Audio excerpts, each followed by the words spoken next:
புதுயுகம் தொலைக்காட்சி மற்றும் புளியங்குடி தாமஸ் மருத்துவமனை இணைந்து வழங்கும் ரன் ஃபார் ஹெல்த் விழிப்புணர்வு தென்காசி மாரத்தான் 2026 நாள் ஜூன் 28 ஞாயிற்றுக்கிழமை. இடம் ITI முக்குரோடு தென்காசி. அனைவரும் வருக, அனுமதி இலவசம். அனைவருக்கும் வணக்கம். பாரம்பரிய திருவள்ளுவர் குல வம்சம் பிரசன்ன ஜோதிடர் சுபமாரிமுத்து திருப்பூரிலிருந்து இந்த பதிவு உங்களுக்காக. அதாவது ஒரு பெரிய ஒரு அற்புதமான ஒரு ரகசியம். யாருக்கெல்லாம் குழப்பம் இருக்குது, மனநிலை சரியில்லாமல் ஒரு வீட்டில் இருக்காங்க, அந்த மனநிலை சரியாகி அவங்களும் எல்லா சுகபோகத்தை அனுபவிக்கணும் அப்படின்னு நீங்கள் நினைக்கிறவங்க, ஒரு ஆதிகால பரிகார கோயில் இருக்குது, அந்த கோயிலுக்கு போயிட்டு வந்தால் அவங்களுக்கு அந்த நோய் குணமடையும். இதை மக்களுக்காக இதை சொல்கிறதுக்கு நம்ம கடமைப்பட்டிருக்கோம். பாருங்கள், ஒரு மனிதருக்கு தெய்வ சக்தி இருந்தால் வாழலான்னு சொல்கிறீங்க, அதே போல் கடவுளோட சக்தி இருந்தால் வாழலாங்கிறீங்க, மனிதனோட சக்தி இருந்தால் வாழலாங்கிறீங்க. இந்த உலகத்தில் எங்கிட்ட பிறக்கும்போது எங்கிட்ட ஒரு சக்தி இருக்குது, அதை வச்சு நான் வாழலாங்கிறீங்க. சரி, இத்தனை சக்தியை வச்சு நீங்கள் வாழ்ந்துருவீங்க. ஞாபக சக்தி இருந்தால் தானே நம்ம வாழ முடியும். ஞாபக சக்தி இல்லைன்னா நீங்கள் எப்படி வாழ முடியும் சொல்லுங்கள். உங்களுடைய மன அழுத்தம் ஏற்பட்டு உங்களோட பாஸ்வேர்டே தெரியாமல் மனநிலை சரியில்லைன்னா, ஞாபக சக்தியில் மறந்துட்டேன்னு சொன்னால் உங்கள் பாஸ்வேர்டே ஓப்பன் பண்ண முடியாது. அப்போ நம்மளுக்கு என்ன சக்தி வேணும்? நம்மளோட ஜாதகப்படி நம்மளுக்கு ஞாபக சக்தி வேணும். இந்த ஞாபக சக்தி வர்றதுக்கு எந்த கிரகம்? கேது பகவானும் புதன் பகவானும். அதுக்கப்புறம் தான் குரு பகவான் வர்றாரு. ஞான மார்க்கம் கேது, அறிவு புதன், வழிகாட்டி குரு. எப்படி இந்த மூணு கிரகம் சம்மதிச்சாதான் நம்ம நம்ம நம்ம இப்போ இடவிடாமல் படித்தது அப்படியே பேச முடியுமா? ஒரு குழந்தை புக்கை பார்த்து படிக்குது, பரீட்சை எழுதும்போது வெள்ளை பேப்பர் தான் கையில் கொடுக்குறாங்க. இங்கே என்ன எழுதியிருக்கிறோமோ அதை அப்படியே அங்கே பதிக்கணும். அப்போ பேனாவும் நோட்டு மட்டும் தான் அங்கே கொடுக்குறாங்க. இது எப்படி சாத்தியம்? அப்போ நம்ம ஸ்டோரேஜ் பவர், ஞாபக சக்தி இருந்தால் படித்ததெல்லாம் ஞாபகத்துக்கு வரும். அதை போய் அந்த குழந்தை எழுதி பாஸ் ஆகி முதல் இடத்துக்கு வரும். அப்போ இதுக்கு என்ன சக்தி வேணும்? ஞாபக சக்தி வேணும். அப்போது புதனோட ஆதிக்கமும் குருவோட ஆதிக்கமும் கேதுவோட ஆதிக்கமும், இந்த மூணு ஆதிக்கம் ஒரு ஜாதகத்தில் கெட்டுட்டா தான் அவங்களுக்கு மனநல தொந்தரவுகள் வரும். பாருங்கள், ஒரு ஜோசியத்தில் எவ்வளோ ரகசியம் இருக்குன்னு பாருங்கள். ஒரு கிரகங்களை நீங்கள் ஆராய்ச்சி பண்ணும்போது பக்காவாக நீங்கள் ஆராய்ச்சி பண்ணணும். உங்கள் ஜாதகத்தை எடுத்து வச்சு கேது பகவான் எந்த நட்சத்திர சாரத்தில் இருக்கார், அவர் என்ன கிரக நிலையிலோட சேர்ந்திருக்கார், எந்த சுப பார்வை இருக்குது, அசுப பார்வை இருக்குது, அதே போல் கேதுக்கு அப்படி பார்வை இருக்குது. புதன் பகவானுக்கு அறிவு எப்படி வளருது, அவங்களுடைய ஊன்றுதல் அது உந்து வேகம் என்ன, அறிவு, கல்வி, ஞானம், வித்தை எல்லாமே புதனோட ஆதிக்கம். அது எப்படி செயல்படுதுன்னு அதை ஆராய்ச்சி பண்ணணும். குரு என்பது வழிகாட்டி. நீங்கள் இப்படியே நேராக போய் லெஃப்ட் திரும்புறதா ரைட்டு திரும்புறதான்னு தெரியாது. அதை வழிகாட்டிக்கு குரு. அந்த குரு எந்த நிலைமையில் ஜாதகத்தில் இருக்குது, அது உச்ச பார்வையா, நீச்ச பார்வையா, சம பார்வையா, அது ஆட்சி வீடா, உச்ச வீடா, பகையான வீடா, அது உட்கார்ந்துக்கக்கூடிய கோணம் என்ன, எல்லாம் தெரிஞ்சு குருவை நீங்கள் ஆராய்ச்சி பண்ணணும்.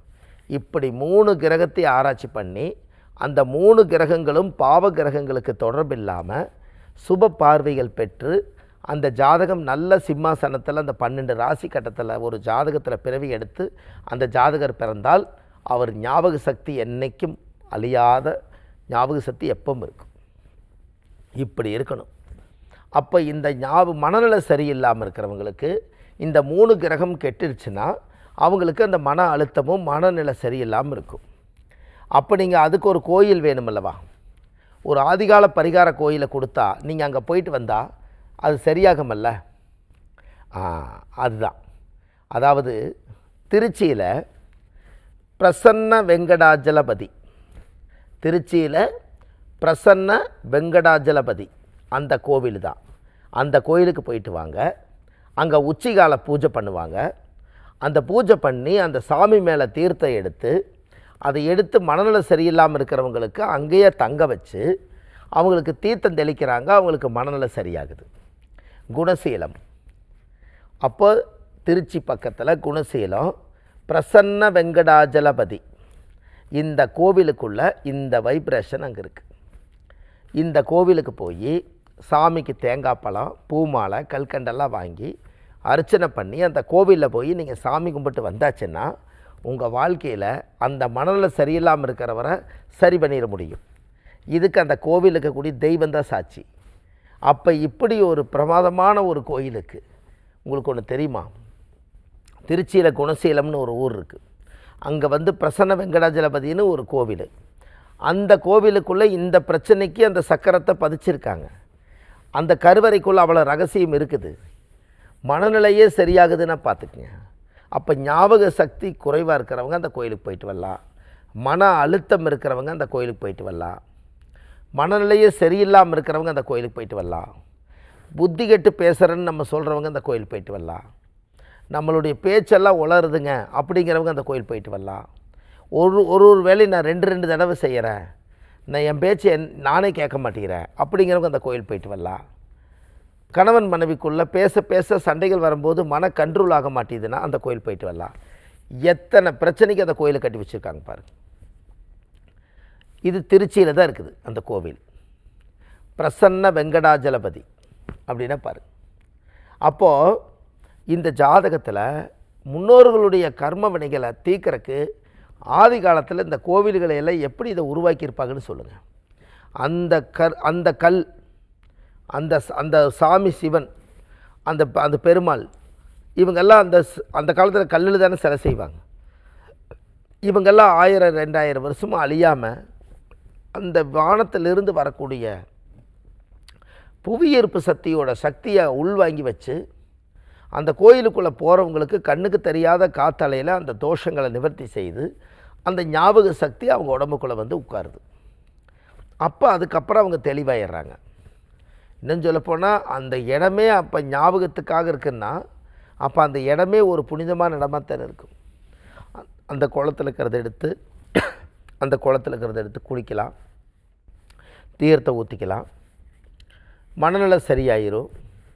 அங்கேயே அவங்க தங்க வச்சு அந்த உச்சிகால பூசையில் சாமி மேலே ஊற்றின பூஜை பண்ணின திருநூறு எல்லாம் கலக்கி அவங்க எல்லாம் மனநல சரியில்லாமல் இருக்கிறவங்களுக்கு தெளிக்கிறாங்க. அந்த வைப்ரேஷன் இந்த உடம்புக்கு சரியாகுது. அப்போது இதெல்லாம் உங்களுக்கு எப்படி கிடைக்கும்? இதெல்லாம் ஒரு டைரி போட்டு எழுதி வைங்க. நம்மளோட வம்சத்தில் பாரம்பரியமாகவே வம்சாவளியில் நம்ம மனநல சரியில்லாமல் இருக்கிறவங்க, புத்தி சுவாகம் இல்லாமல் இருக்கிறவங்க, ஆசிரமத்தில் கொண்டு போய் நான் விட்டுறலான்னு நினச்சிட்டு இருக்கிறவங்க ஒரு முறை இந்த கடவுளை போய் பார்த்துட்டு வாங்களேன். நம்ம காசே வேண்டியதில்லை. கடவுளை போய் பார்க்குறக்கு எது காசு? அந்த கோவிலுடைய மண்ணை மிதித்து அங்கே இருக்கிற வைப்ரேஷனை உணர்ந்து வர்றதுக்கு எது காசு? அப்போ எத்தனை பேர் உடம்பு சரியில்லாமல் இருக்கிறவங்க, மனநல சரியில்லாமல் இருக்கிறவங்க, அவங்களோட தேவையை அவங்களே செய்ய முடியாமல் இருக்கிறவங்க எல்லாத்தையுமே இதை சரி பண்ணுறதுக்கு அற்புதமான கோயில். இது எல்லாமே பாருங்கள். இந்த ஆதிகால பரிகாரம் இந்த புத்தகம் எழுதியிருக்கேன். 1736 பரிகாரங்கள் கொண்ட புத்தகம். பெரிய ஒரு A4 சைஸு. இந்த புத்தகம் ஆன்லைன்லேயே கிடைக்குது. இந்த புத்தகத்துக்குள்ளே பல ரகசியங்களை எழுதியிருக்கேன். இது ஆதிகால பரிகாரம் பாகம் 1, பாகம் 2 வேலையாகிட்டு இருக்குது. கூடி சீக்கிரம் அது வந்துடும். இது இல்லாமல் நம்ம ஜாதகம் பார்க்குறோம். சென்னையில் வடபழனி முருகன் கோயில் தெப்பக்குளம் வாசலையே நம்ம ஜோதிட அலுவலகம் இருக்குது. அங்கே நம்ம ஜோதிடம் பார்க்குறோம். மற்ற தினங்கள் திருப்பூரில் பார்க்குறோம். சென்னையில் சனிக்கிழமை, ஞாயிற்றுக்கிழமை, திங்கக்கிழமை நம்ம ஜோதிடம் பார்க்குறோம். மற்ற தினங்கள் திருப்பூரில் பார்க்குறோம். இது இல்லாமல் வள்ளுவர் வாக்குன்னு ஒரு யூடியூப் சேனல் வச்சுருக்கோம். ஒரு 1500 பதிவுகள் அதில் கொடுத்துருக்கேன். இது இல்லாமல் ஜோதிடத்துக்கு நிறையா மக்களை அழைச்சிட்டு போய் காசி, ராமேஸ்வரம், திருச்செந்தூர்னு நிறையா அழைச்சிட்டு போய் மக்களுக்கெல்லாம் அந்த ஆசீர்வாதம் வாங்கி கொடுக்குறோம். இது இல்லாமல் நம்ம ஜோதிடங்கள், ஆதிகால பரிகாரங்கள், ஜோதிடங்கள் நிறைய படிக்கிறாங்க. இப்போ ஒரு 6000 பேர்த்துக்கு மேலே ஜோதிடம் ஆதிகால பரிகாரங்கள் படித்து போயிருக்காங்க. எல்லாம் ஒவ்வொரு பேட்சாக முடிஞ்சிருக்குது. இப்போ ஆண்களுக்கு ஒரு பேட்சு, பெண்களுக்கு ஒரு பேட்சு. இப்போ 108 பேருக்கு இப்போ பெண்களுக்கு இப்போது ஆள் எடுத்துகிட்ருக்குறோம்.